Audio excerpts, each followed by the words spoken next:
Hey there. Subscribe to my channel and also press this bell icon so you can get latest video notifications. And this is absolutely free.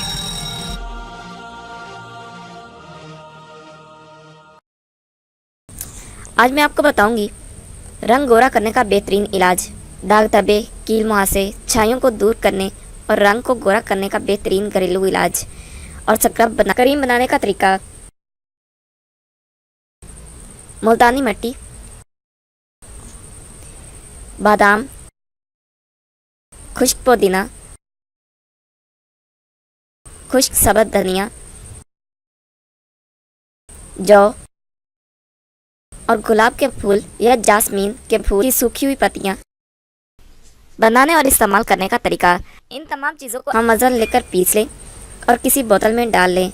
जब इस्तेमाल करना हो तो हस्बे ज़रूरत powder में थोड़ी सी glycerine और अरके गुलाब डालकर पेस्ट बना लें और इससे चेहरे का मसाज करें जैसे स्क्रब से करते हैं। चेहरे को धोकर नीचे दी हुई क्रीम लगाएं।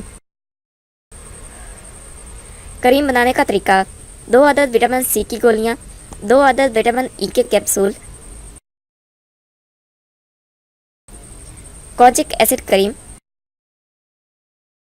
Hydrogen रोकनियोन cream. बनाने और इस्तेमाल करने का तरीका। इन तमाम चीज़ों को मिक्स करके सुबह शाम लगाएं। इससे आपका चेहरा साफ हो जाएगा और रंगत भी निखर जाएगी।